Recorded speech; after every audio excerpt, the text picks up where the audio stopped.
Em relação às complicações da diabetes, elas são muitas e podem ser sérias. Normalmente são complicações cardiovasculares, complicações ao nível neurológico, ao nível oftalmológico e ao nível também renal.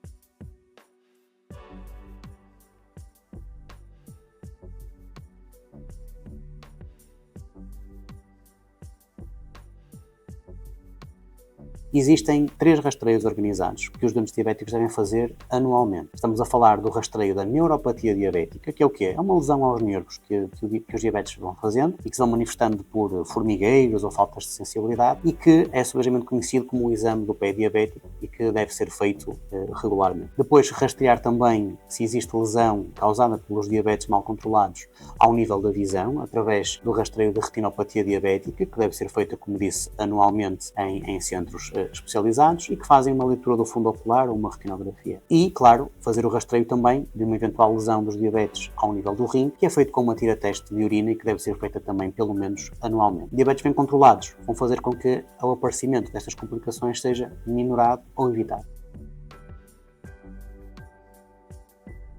Nem todos os diabéticos necessitam, mas a verdade é que a esmagadora maioria necessita de fazer tratamento farmacológico associado a estas medidas para controlar a sua doença. Este tratamento farmacológico divide-se essencialmente em 2 grandes grupos. Aquilo que é a medicação oral, comprimidos para diabetes, e aquilo que são as terapêuticas injetáveis, que antigamente se cingiam apenas à insulina, mas que atualmente existem outras substâncias que não são insulina e que podem e devem ser utilizadas inclusivamente antes de chegarmos ao patamar da insulina. Claro que um diabético que faz um esquema com insulina, e aqui obviamente que é importante a questão, possa ou não ser um diabético tipo 1 ou um diabético tipo 2, mas sobretudo qualquer pessoa que faça insulinoterapia, é importante perceber aquilo que é o mecanismo de ação da insulina, que é muito simples. Ela vai fazer descer os níveis de açúcar no sangue. Há esquemas de insulina onde a pessoa toma insulina uma vez por dia para garantir uma cobertura ao longo do dia, mas o objetivo é a pessoa perceber que, perante alguns sintomas, deve fazer a medição dos níveis de açúcar no sangue, normalmente com a picada no dedo ou com a utilização do dispositivo, sendo que estas técnicas normalmente se reservam apenas a doentes que fazem insulina, okay? No sentido de atuarem perante uma situação de uma baixa de açúcar ou de uma alta de açúcar, ou eventualmente de utilizarem o esquema que lhes foi dado pelo seu médico ou médico assistente, no sentido de ajustarem as doses de insulina àquilo que são as suas necessidades diárias.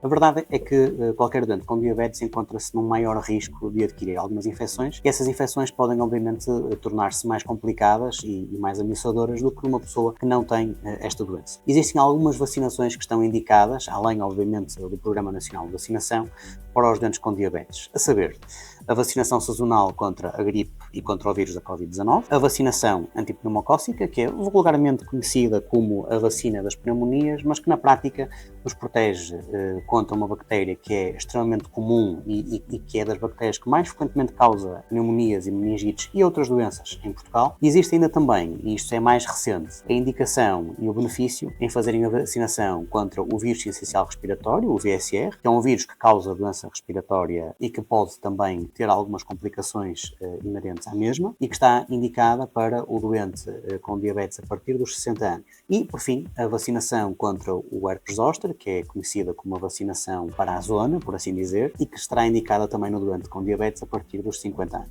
É importante o diabético conhecer a sua doença, conhecer como é que ela se gera. É importante que, caso tenha dúvidas, procure informação e procure também a nós, profissionais de saúde, no sentido de debelarmos essas dúvidas, de forma a que consiga estar empoderado para aquilo que é a gestão da sua doença.